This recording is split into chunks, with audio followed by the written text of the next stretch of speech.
হরে কৃষ্ণ। সুপ্রিয় ভক্ত শ্রোতাবৃন্দ, আশা করি আপনারা সবাই ভালো আছেন। আজকে আমি শ্রীমদ্ ভগবদ্গীতার সাংখ্যযোগ অধ্যায়ের ভগবান শ্রীকৃষ্ণের আমাদের জীবনের গুরুত্বপূর্ণ কথা অথবা বাণীগুলো আপনাদের সামনে তুলে ধরব।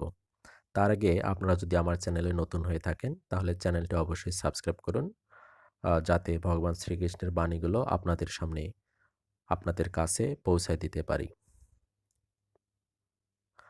পুরুষোত্তম শ্রী ভগবান বললেন, প্রিয় অর্জুন, এই ঘোর সংকটময় যুদ্ধস্থলে যারা জীবনের প্রকৃত মূল্য বোঝে না, সেই সব অনার্যের মতো শোকানল তোমার হৃদয়ে কিভাবে প্রজ্বলিত হলো?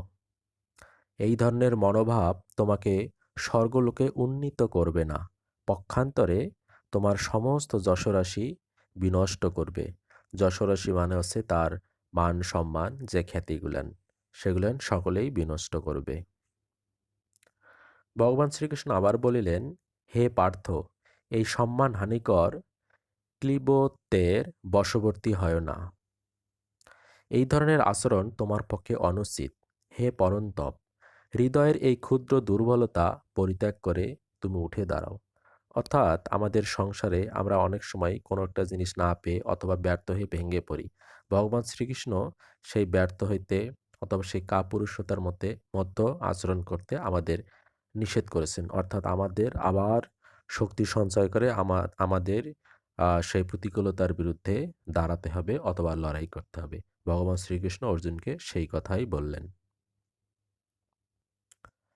অর্জুন বললেন, হে অরিসূদন, হে মধুসূদন, এই যুদ্ধক্ষেত্রে ভীম ও দ্রোণের মতো পরম পূজনীয় ব্যক্তিদের কেমন করে আমি বাণের দ্বারা প্রতিদ্বন্দ্বিতা করব? আমার মহানুভব শিক্ষাগুরুদের জীবন হানি করে এই জগৎ ভোগ করার থেকে বরং ভিক্ষা করে জীবন ধারণ করা ভালো। তারা পার্থিব বস্তুর অভিলাষী হলেও আমার গুরুজন। তাদের হত্যা করা হলে যুদ্ধলব্ধ সমস্ত ভোগবস্তু তাদের রক্তমাখা হবে। তাদের জয় ক্রহে শ্রেয়, না তাদের দ্বারা পরাজিত হওয়া শ্রেয়, তা আমি বুঝতে পারছি না। আমরা যদি ধৃতরাষ্ট্রের পুত্রদের হত্যা করি তাহলে আমাদের আর বেঁচে থাকতে ইচ্ছা করবে না। তবুও এই রণাঙ্গনে তারা আমাদের সামনে উপস্থিত হয়েছে। কার্পণ্যজনিত দুর্বলতার প্রভাবে আমি এখন কিংকর্তব্য বিমূঢ় হয়েছি, অর্থাৎ অর্জুন বলছেন, এবং আমার কর্তব্য সম্বন্ধে বিভ্রান্ত হয়েছি। এই অবস্থায় আমি তোমাকে জিজ্ঞেস করছি, এখন কি করা আমার পক্ষে শ্রেয়স্কর তা আমাকে বলো। অর্জুন শ্রীকৃষ্ণকে বললেন। অর্জুন আরো বললেন, এখন আমি তোমার শিষ্য এবং সর্বতোভাবে তোমার শরণাগত। দয়া করে তুমি আমাকে নির্দেশ দাও। আমার ইন্দ্রিয়গুলোকে শুকিয়ে দিচ্ছে যে শোক, তা দূর করার কোনো উপায় আমি খুঁজে পাচ্ছি না। এমনকি স্বর্গের দেবতাদের মতো আধিপত্য নিয়ে সমৃদ্ধিশালী প্রতিদ্বন্দ্বিতাবিহীন রাজ্য এই পৃথিবীতে লাভ করলেও আমার এই শোকের বিনাশ হবে না। অর্থাৎ অর্জুন বলিলেন।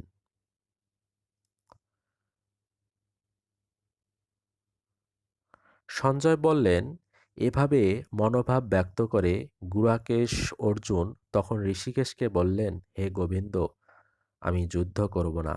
এই বলে তিনি মৌন হলেন। হে ভরতবংশীয় ধৃতরাষ্ট্র, সেই সময় স্মিত হেসে শ্রীকৃষ্ণ উভয় পক্ষের সৈন্যদের মাঝখানে বিষাদগ্রস্ত অর্জুনকে এই কথা বললেন। পরমেশ্বর ভগবান বললেন, তুমি প্রাজ্ঞের মতো, অর্থাৎ শ্রীকৃষ্ণ বললেন, তুমি প্রাজ্ঞের মতো কথা বলছো, অথচ যে বিষয়ে শোক করা উচিত নয় সেই বিষয়ে শোক করছো। যারা যথার্থই পণ্ডিত তারা কখনো জীবিত অথবা মৃত্যু কারো জন্যই শোক করেন না। এমন কোনো সময় ছিল না যখন আমি, তুমি, এই সমস্ত রাজারা ছিলেন না, এবং ভবিষ্যতেও কখনো আমাদের অস্তিত্ব বিনষ্ট হবে না।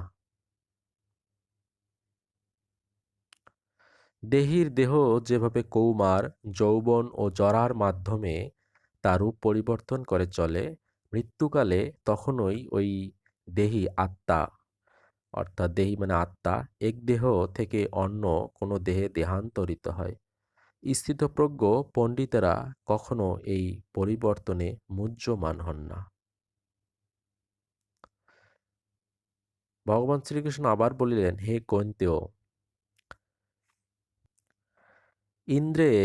ইন্দ্রিয়ের সঙ্গে বিষয়ের সংযোগের ফলে অনিত্য সুখ ও দুঃখের অনুভব হয়। সেগুলি ঠিক যেন শীত ও গ্রীষ্ম ঋতুর গমনাগমনের মতো। হে ভরতকুল প্রদীপ, সেই ইন্দ্রিয়জাত অনুভূতির দ্বারা প্রভাবিত না হয়ে সেগুলি সহ্য করার চেষ্টা করো। ভগবান শ্রীকৃষ্ণ অর্জুনকে কথাগুলো বলিলেন। আমাদের বাস্তব জীবনেও তাই। আমরা অনেক সময় বিভিন্ন প্রতিকূলতার সম্মুখীন হই। কোনো কিছুর সিদ্ধান্ত সঠিকভাবে নিতে পারি না, অর্থাৎ কিংকর্তব্য বিমূঢ় হয়ে পড়ি। তখন এই ভগবান শ্রীকৃষ্ণের কথাগুলো আমাদের জীবনে গুরুত্বপূর্ণ ভূমিকা পালন করে। হে পুরুষ শ্রেষ্ঠ অর্জুন, যে জ্ঞানী ব্যক্তি সুখ ও দুঃখকে সমান জ্ঞান করেন এবং শীত ও উষ্ণ আদি দ্বন্দ্বে বিচলিত হন না, তিনিই মুক্তিলাভের প্রকৃত অধিকারী। যারা তত্ত্বদ্রষ্টা তারা সিদ্ধান্ত করেছেন যে অনিত্য জড়বস্তুর স্থায়িত্ব নেই এবং নিত্য বস্তু আত্মার কখনো বিনাশ হয় না। তারা উভয় প্রকৃতির যথার্থ স্বরূপ উপলব্ধি করে এই সিদ্ধান্তে উপনীত হয়েছেন। ভগবান শ্রীকৃষ্ণ আবার বলিলেন, যা সমগ্র শরীরে পরিব্যাপ্ত হয়ে রয়েছে তাকে তুমি অবিনাশী বলে জানবে।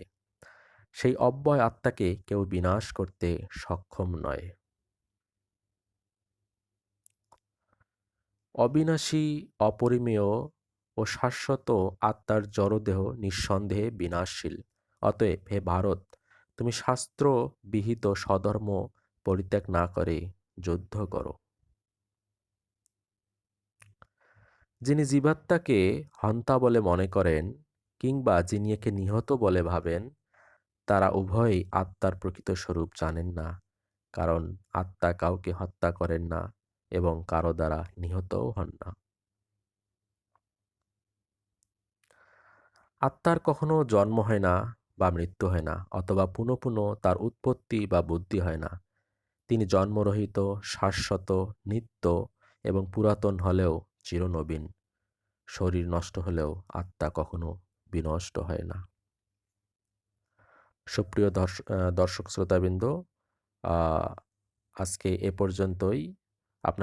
আমার ভিডিওটা যদি ভালো লেগে থাকে তাহলে অবশ্যই সাবস্ক্রাইব করবেন, লাইক, কমেন্ট এবং শেয়ার করবেন। লাইক, কমেন্ট, শেয়ার করলে আমি ভিডিও তৈরি করতে, অর্থাৎ ভগবান শ্রীকৃষ্ণের বাণীগুলো ভিডিও বানাতে উৎসাহিত হই এবং আপনাদের কাছে পৌঁছে দিতে পারি। আপনারা সবাই ভালো থাকবেন। আবারও আপনাদের সবাইকে হরে কৃষ্ণ। সকলের সুস্বাস্থ্য মঙ্গল কামনা করি।